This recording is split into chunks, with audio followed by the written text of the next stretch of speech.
Coach, congrats on the wins. Thank you. What a difference a week makes. Just kind of talk about the team's, just the difference as far as emotionally and physically after getting some wins and kind of getting that monkey off the back. It's a great relief. I mean, going into this weekend, we felt like we had our backs against the wall, and in a lot of ways, that match on Friday night was just a turning point, a critical spot for this season. I mean, Sacramento State's a good team. They were regionally ranked when we played them, and to come out with that performance, a very convincing 4-0 performance, was just a great response by the team.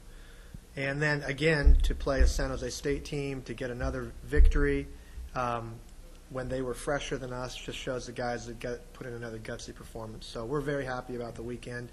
And now we're heading up to Washington, and we're going there to try to win 2 games. Cool.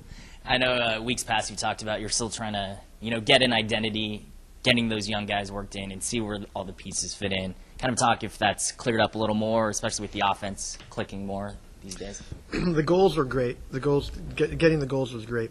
We still have, quite honestly, we still have a lot of questions.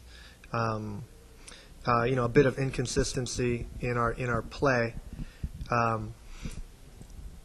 However, I feel like we are developing our system a little bit better. What I liked in yesterday's game was Dan Cumming, who hasn't been playing a whole lot this year, came in as a fifth-year senior and produced a big-time goal, and a game-winning goal. And not every season is going to be the same. I'm learning that for sure. We just have a lot of young players and a lot of guys that we're having to move around different places. But the bottom line is if we can find ways to win. And a couple of these games earlier in the season we found ways to lose, and yesterday we found a way to win, and that was just that's something we can build on. Yesterday, Coach, the game seemed obviously very physical at times. A couple of yellow cards handed out, but your guys seemed to handle the adversity very well, keep their cool and their composure. I noticed, too, a lot more opportunities you guys were able to create in trying to get goals in. I know you had a couple that went a little wide, but it's nice to see after the first couple of games. I know you guys were having a hard time just getting into position to score yesterday. How do you feel you guys did in just opening that up? Yeah, no, we're generating more shots. We're getting forward more. When you look at our stats, you even look at playing Cal. Cal was definitely one of the best teams in the country. And you look at the stat sheet, and we had 10 shots and they had 10 shots. So you look back and you go, no, we're not blown out at any of these games. We're not completely outmatched in these games. And that's very, very encouraging. Even at Creighton, I think the shots were, they outshot us, but we had 12, some good opportunities. So it's a matter now of scoring the goal, putting it in the back of the net, and we've got a taste of that. Some of the guys have got a taste of that, and we also have a very special player that's just become eligible, will be joining the team, which I think is going to be a great lift for the team as well. Okay. Anybody you can name, not at this time? Or? Yeah, his name is Ephraim Burgess, Jr. Burgess, he's a transfer from San Jose State that will be eligible to play this weekend for the rest of the season. What are you hoping to do with him, or where is he going to fit in, you feel, in this offense? He's an attacking midfielder. Okay.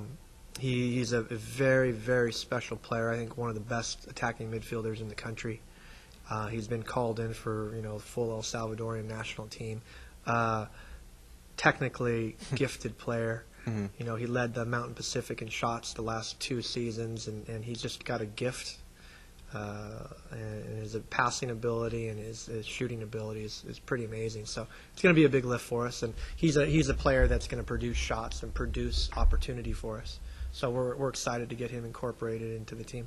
Has he been able to practice with the team thus far? Or? Started practicing last week. Okay. Yeah, he's a treat. He's fun to watch. Fun player to watch.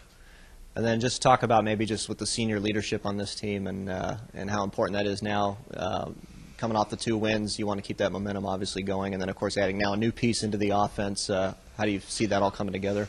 Well, we've got 4 or 5 seniors that we're going to rely on. Some of them don't play a whole lot of minutes on the field, but we still rely on them as vocal leaders. Dan Cumming was a great example yesterday. He came on the field, and in his time, he produced a goal.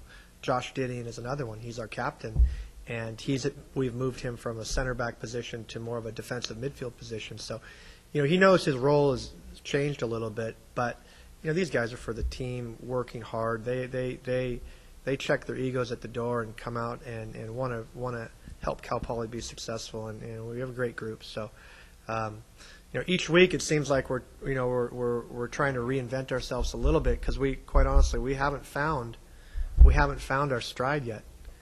And but the good thing about this is that we haven't hit conference yet, and we want to get closer to that stride in conference. And our way into the NCAA playoffs now is to have to be one of those top 4 teams, make the Big West Conference, and then it's a 2-game tournament to the NCAA playoffs. All right. I just one more quick question.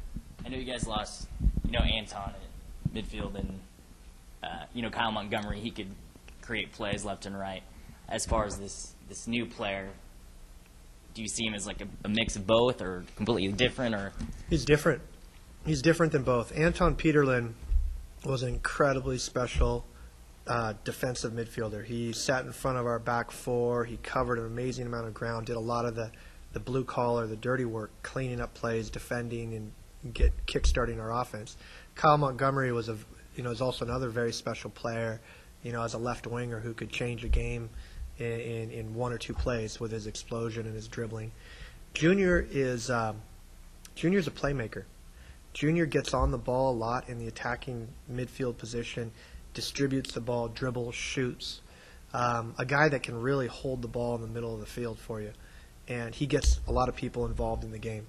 So he's definitely different, but he's one that I think all the Central Coast fans are gonna really enjoy watching.